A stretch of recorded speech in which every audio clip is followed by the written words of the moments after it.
خداوند آپ سب کے ساتھ ہو۔ ہمارے لیے آج کی انجیل مقدس متی کے مطابق تمجید ہو۔ ایک دن یسوع نے سردار کاہنوں اور قوم کے بزرگوں سے کہا، ایک اور تمثیل سنو۔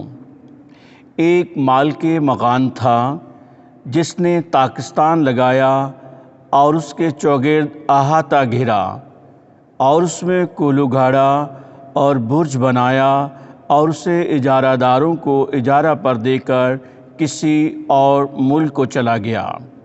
اور جب پھل کا موسم قریب آیا تو اس نے اپنے نوکروں کو اجارہ داروں کے پاس بھیجا کہ اس کا پھل لیں، مگر اجارہ داروں نے اس کے نوکروں کو پکڑ کر کسی کو پیٹا اور کسی کو مار ڈالا اور کسی کو سنگسار کیا۔ پھر اس نے اور نوکروں کو بھیجا جو پہلوں سے زیادہ تھے، انہوں نے ان کے ساتھ بھی اسی طرح کیا۔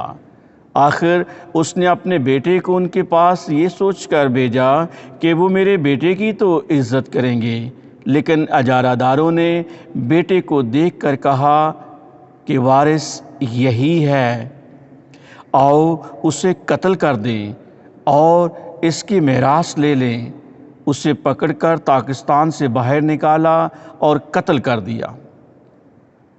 پس جب طاقستان کا مالک آئے گا تو ان اجارہ داروں کے ساتھ کیا کرے گا؟ انہوں نے اس سے کہا، وہ ان بروں کو بری طرح سے ہلاک کر دے گا اور طاقستان کا اجارہ اور اجارہ داروں کو دے دے گا جو اسے موسم پر پھل ادا کریں۔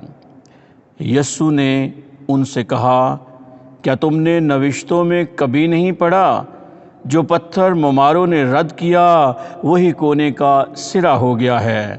یہ خداوند کی طرف سے ہوا ہے اور ہماری نگاہوں میں تعجب انگیز ہے۔ اس لیے میں تم سے کہتا ہوں کہ خدا کی بادشاہی تم سے لے لی جائے گی اور ایک قوم کو دے دی جائے گی جو اس کے پھل ادا کرے۔ پاک انجیل کے وسیلے سے ہم سب کے گناہ معاف کیے جائیں۔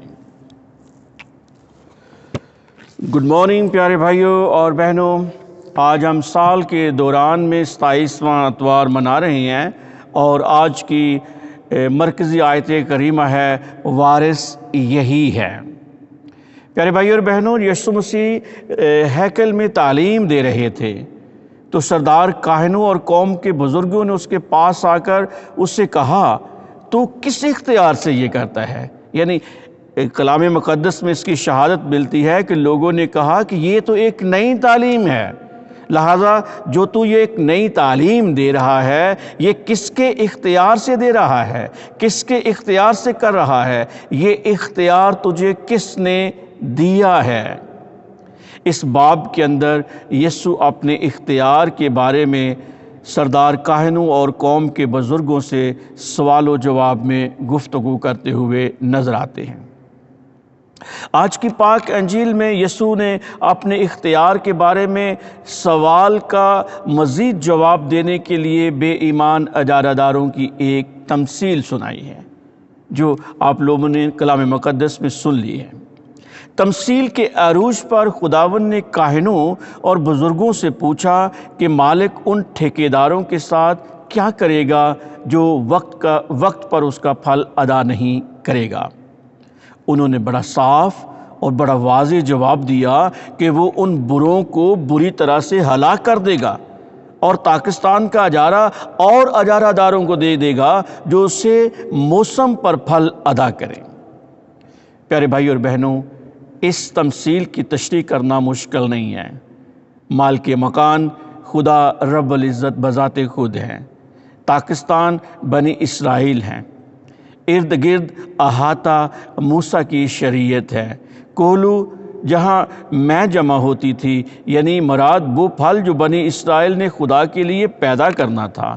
اس کے اندر جو برج لگایا گیا ہے وہ قوم کے لیے یہوہ کی نگہبانی ہے، یہوہ کی محافظت ہے بنی اسرائیل کے لیے۔ اجارہ دار وہ ٹھیکیدار ہیں، وہ سردار کاہن ہیں، وہ سردار بزرگ ہیں، وہ فقیہ اور فریسی ہیں۔ خدا نے بار بار اپنے خادم، اپنے انبیاء اور اپنے نبیوں کو ان کی طرف بھیجا اور اپنی قوم بنی اسرائیل میں، تاکہ وہ رفاقت، شراکت، پاکیزگی اور محبت کا پھل تلاش کریں، لیکن وہ ناکام رہے۔ اور یہ قوم محبت، رفاقت اور شراکت کا پھل دینے کی بجائے اس قوم نے نبیوں کو ستایا، ان میں سے بعض کو سنگسار کیا اور بعض کو قتل کر دیا، اور بالآخر خدا نے یہ کہتے ہوئے اپنے بیٹے کو بھیجا کہ وہ میرے بیٹے کا تو لحاظ کریں گے۔ پیارے بھائیوں اور بہنوں، جب انہوں نے بیٹے کو دیکھا تو سردار کاہنوں اور فقیہوں نے کہا کہ وارث یہی ہے، وارث یہی ہے۔ کیسا مہلک اقبال ہے، کیسا اقرار ہے، کیسا تسلیم ہے کہ وہ آپس میں علیحدگی میں تو کہتے ہیں کہ یسوع خدا کا بیٹا ہے، مگر اعلانیہ اس کا انکار کرتے تھے۔ حقیقت کا پردہ ان پر چاک ہو چکا ہے، حقیقت ان پر ظاہر ہو چکی ہے کہ اس کا اختیار حقیقت میں خدا کے بیٹا ہونے میں ہے۔ اس کا اختیار اس حقیقت میں پوشیدہ ہے کہ وہ خدا کا بیٹا ہے۔ تمثیل میں ان کے حوالے سے بیان ہوا ہے اور انہوں نے کہا ہے کہ وارث یہی ہے۔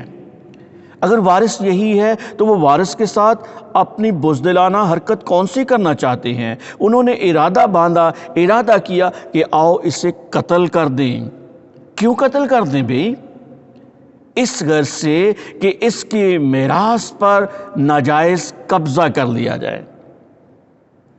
پیارے بھائی اور بہنوں، یہ اس فراخ دل کے میراث پر قبضہ کرنا چاہتے ہیں جو بذات خود کہتا ہے کہ آؤ میرے باپ کے مبارک لوگو، جو بادشاہی بنائے عالم سے تمہارے لیے تیار کی گئی ہے، اسے میراث میں لے لو۔ وہ تو اپنی میراث میں آنے کی دعوت دے رہا ہے، اپنی میراث آپ لوگوں کے حوالے کر رہا ہے، بڑی محبت کے ساتھ، بڑی چاہت کے ساتھ، بڑے پیار کے ساتھ، اور پھر اس کی میراث پر ناجائز قبضہ کرنے کی کیا ضرورت تھی اور اسے قتل کرنے کی کیا ضرورت تھی؟ پھر خداوند نے پوچھا کہ اب پاکستان کا مالک ان سے کیا کرے گا؟ تو انہوں نے یہ کہہ کر اپنے آپ کو مجرم ٹھہرایا کہ وہ ان بروں کو بری طرح سے ہلاک کرے گا۔ تو پھر خداوند نے زبور 118 کا اقتباس ان کے سامنے پیش کیا کہ جو پتھر معماروں نے رد کیا وہی کونے کا سرا ہو گیا۔ یہ خداوند کی طرف سے ہوا ہے اور ہماری نگاہوں میں تعجب انگیز ہے۔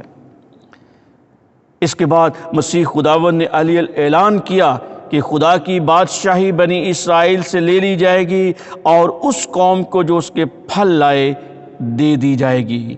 یہ نبوت خدا کی بادشاہی اس قوم کو دے دی جائے گی جو اس کا پھل لائے۔ یہ خداوند کی نبوت اپنے اندر دوہرا مفہوم رکھتی ہے۔ نمبر 1، یہ کلیسیا کی طرف اشارہ ہے جو ایمان لانے والے یہودی اور غیر اقوام کے افراد پر مشتمل ہے، جن کے بارے میں پطرس رسول نے فرمایا تھا کہ تم مقدس قوم ہو اور میراث کی امت ہو۔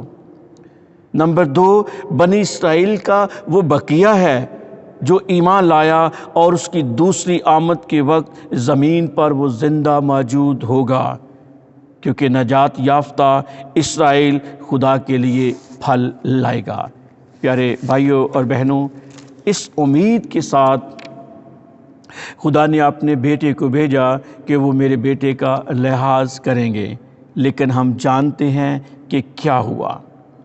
اس تمثیل کے ذریعے خداوند ہمیں بتا رہے ہیں کہ آنے والے وقت میں اس کے ساتھ کیا ہونے والا ہے۔ یہ تمثیل ہمیں دعوت دیتی ہے کہ ہم اپنے لیے خدا کی محبت اور فکر کا تجربہ کریں، اس محبت کا، اس کیئر کا امتحان کریں۔ کیا ہم خدا کی محبت کا جو وہ ہم پر نشاور کرتا ہے اس کا جواب محبت سے دیتے ہیں یا محبت سے نہیں دیتے ہیں؟ اگر ہم خدا کی محبت کا جواب محبت سے دیتے ہیں تو آئیے خدا کا شکر ادا کرتے ہیں اگر ہم آج بھی اس کی محبت کا جواب محبت سے نہیں دیتے تو یہ لمحہ فکریہ ہے۔ ہمارے لیے توبہ کے دروازے ہر وقت کھلے ہیں کہ ہم اس کی طرف رجوع لائیں تاکہ ہم اس کے پاکستان میں کام کرنے کے لائق ٹھہر سکیں۔ خداوند مجھے اور آپ سب کو سمجھنے کی توفیق دے، آمین۔